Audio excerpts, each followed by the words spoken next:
Hey guys, it's Reviews and More, back with another quick review. This is on the Bgears B-Voguish computer case. This is a mid-sized ATX tower. And as always, if you find the video helpful, please hit the like and subscribe button. It really helps me out and helps out the channel. Alright, so now as we work through just the quick unboxing here, the main specs on this item, and I'll go ahead and pop over the order page, see what the specs are, and just so I read them out correctly.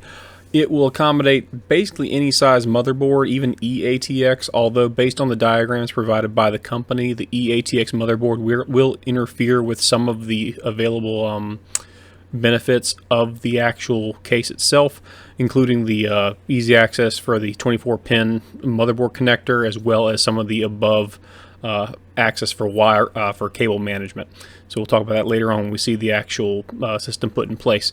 Speaking of which, if you want to go ahead and skip ahead just to see the finished product and what it looks like with a series of 120mm fans in there and a regular ATX motherboard and system in place, you can go ahead and skip about 4 minutes and 48 seconds.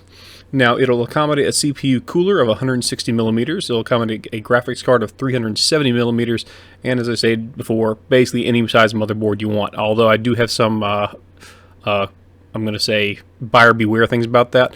Overall, I'll give you the basics of my review at this point, is that I like the case a lot. It does a great job. It does everything it's supposed to do. And here you see me doing the magical thing where I get to peel off all the tempered glass covers. The tempered glass is high quality. It feels nice, looks nice. It looks very sharp altogether. The only real issue I had when I was putting it together was simply the fact it was a smaller area to work in and I have larger hands. So that was about it. I was actually worried when I first got it that the glass came cracked, but it was just the plastic covering bunched up, so it wasn't a big deal. It has a lot of nice little features in it. It has a shroud for the power supply and for the hard drives you'll be using. I also like the fact that the tempered glass portion is actually on a hinge system that just pops out, so you don't have to actually, if you want to access your components just separately, you don't have to sit there and take the whole front plate off that opens up like a door. Once you get these two front thumb screws screwed off, I'm doing here, it'll basically open up like a door, and you can slide the whole thing off just by opening the door function and lifting it off, and they're put back on in the reverse order.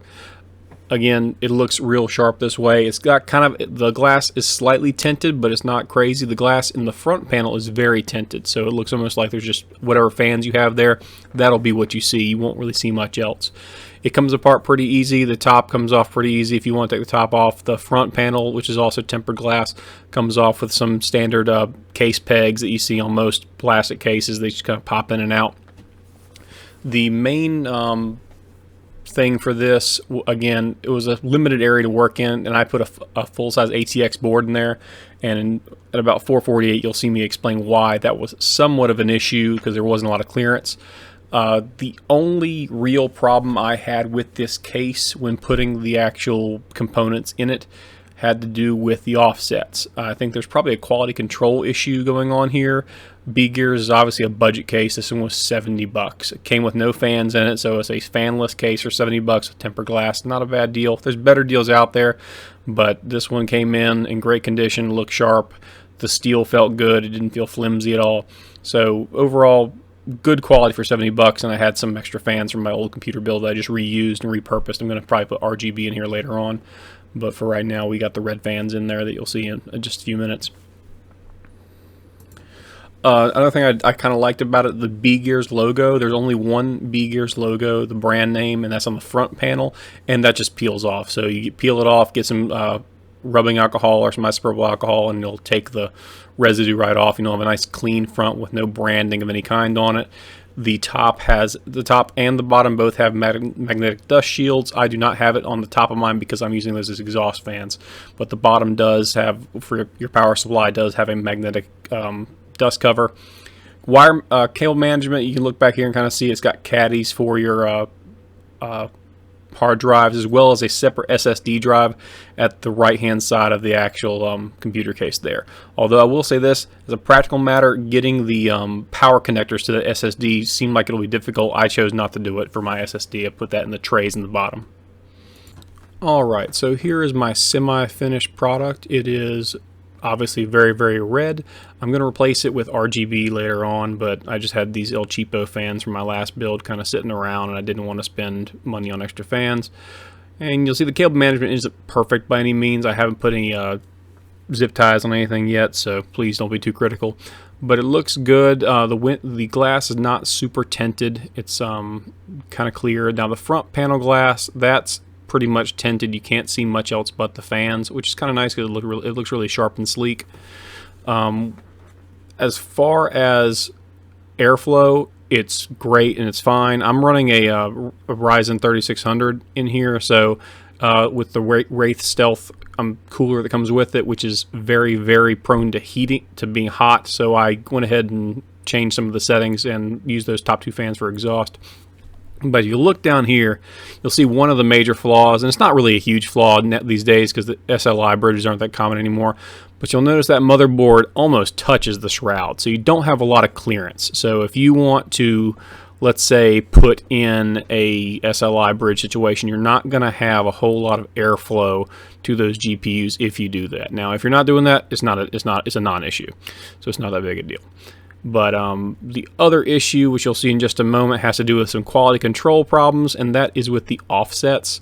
The threading for the offsets that's on the motherboard case, one simply would not go in. I tried basically every offset that came in the pack, that little parts kit that comes with the case, and none of them would fit in there. So my advice would be that if you buy this case, buy it, get it shipped to you, open it, check the offsets, make sure they all fit, and that you can get a decent set of offsets on all of them to protect your motherboard.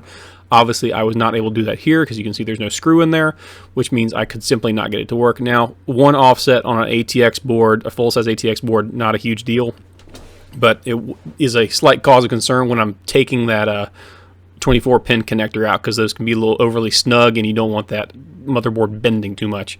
And there you see your clearance. You got about 160 millimeters for an aftermarket cooler. The look of the actual item is for 120 millimeter fans. If you get larger fans, they might not look right. And here you see the hot spots in my El Cheapo fans. I'm going to get some ringed RGB fans probably in the next month or two. Just make it look a little tighter. And here's the cable management. There's plenty of room for it. I'm just not good at it, so keep that in mind. I'm still kind of working on it. I put in a fan splitter in the back just to make the front of the case look better. I got to still tie this thing down. Oh, there's my feet. Now, again, and right here you see the top right. That's a Molex connector to a fan, so it's not even put in there nicely, and there's plenty of room. This is a non-modular power supply, so don't expect too much as far as making it look pretty. I was just happy that the cables were covered in black sleeves. There's my fan splitter, and there's plenty of space. And I like that little cutout right there. That cutout to accommodate larger, thicker cables. That's nice, especially if you're using a non-modular or without cable extensions, like the flat cable extensions. They're so nice. There's plenty of room for hard drives, 2 space for regular hard drives, as well as 1 SSD that can be mounted to the back. So you got some expansion room, although not too much, and that back plate is open, so you could put on an aftermarket bracket if you needed to for your cooling solution. Well, that's about it, and thanks for watching, guys. I like the case, and have a great day. Please like and subscribe if you found the video helpful.